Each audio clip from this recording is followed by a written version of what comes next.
કીર્તિ પ્રચારણ ચારણ ચારણ આવા ચારણતોને વરેલો ચારણ. આમ એક શબ્દ બહુ અતિ મહત્વનો છે અને શાસ્ત્રો એનો પુરાવો છે. ચારણ સત્ય ઉચ્ચારણ ચારણ. હનુમાનજી મહારાજ રામ પાસે આવ્યા એટલે બધી વાત ખબર પડી રામને કે લંકા હળગાવી હતી. એટલે હનુમાનજી મહારાજને કીધું કે લંકા તો હળગાવી, પણ સીતાજીનું વિભીષણના ઘરનું શું થયું? હનુમાનજી મહારાજ કે પાછો જોવા નથી ગયો. કે કેમ? કે રસ્તામાં મને 2 ઝંઘા ચારણો મળ્યા હતા. વાલ્મીક રામાયણમાં ખાલી ચારણ શબ્દ લખ્યો છે, પણ જૈન શાસ્ત્રની માલિકોએ ચારણોનો ઉલ્લેખ કર્યો છે. એમ એને ઝંઘા ચારણો કીધા છે, જે વરસાદની ધારાઓ પકડીને હાલે છે. એટલે આપણે 5 પાડે પીછળ પૂજાય એમ કહીએ છીએ, કારણ કે 3.5 અહીંયા છે ને 1.5 ઉપર છે.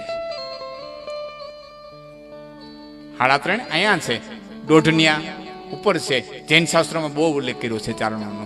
કોઈ વરસાદની ધારાઓ પકડીને હાલનારા ચારણો છે, કોઈ હવાની અંદર હાલનારા ચારણો છે, કોઈ વનસ્પતિ પર પગ દઈને હાલનારા ચારણો છે. ખૂબ ઉલ્લેખ કર્યો છે. હવે બહુ વાત લંબાવું નહીં, પણ સત્ય ઉચ્ચારણ ચારણ.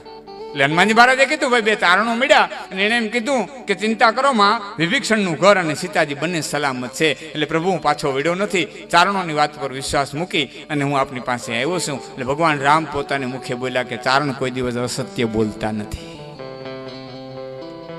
આ એક દાખલો. બીજો,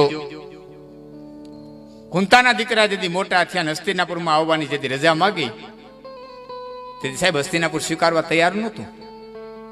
પાંડુના દીકરાને હસ્તિનાપુર સ્વીકારવા તૈયાર નહોતું, કારણ કે પાંડુને શ્રાપ હતો. સંતાનો ક્યાંથી? પાંડુને સ્ત્રીને મળે તો શ્રાપ હતો, એ ઘડી એના મૃત્યુનો શ્રાપ હતો. એટલે જંગલમાં વહી ગયા હતા. તો દીકરા ક્યાંથી? ત્યારે 2 ચારણો આવ્યા હતા. મહાભારત વાંચજો. અને ચારણો એના ભેડા આવ્યા હતા એટલું જ નહીં, પણ મહાભારતમાં તો એમ લખ્યું છે કે અટારીએ હસ્તિનાપુરની કાંગરે અટારી અને હવેલીએ માણસોની ઠોર લાગી હતી કે આ ચારણો નગરમાં આવે છે, ચારણો નગરમાં આવે છે, ચારણો નગરમાં આવે છે. બોલો, ચારણો તેથી નગરમાં નહીં જતા હોય હે કે આ ચારણો નગરમાં આવે છે. અને ચારણોએ આવી અને હસ્તિનાપુરની રાજસભાની માલિકોએ કીધું કે પાંડુના લોહીના નહીં, પણ પાંડુની હાજરીમાં દેવતાઓના મંત્રથી ઉત્પન્ન થયેલા પુત્રો છે અને અમે ચારણો એના સાક્ષી છીએ. સાહેબ, એ પછી હસ્તિનાપુર પાંડુઓને સ્વીકારવા તૈયાર થયું છે. ચારણોના સત્ય, ચારણ સત્ય ઉચ્ચારણ ચારણ. મદનભાઈ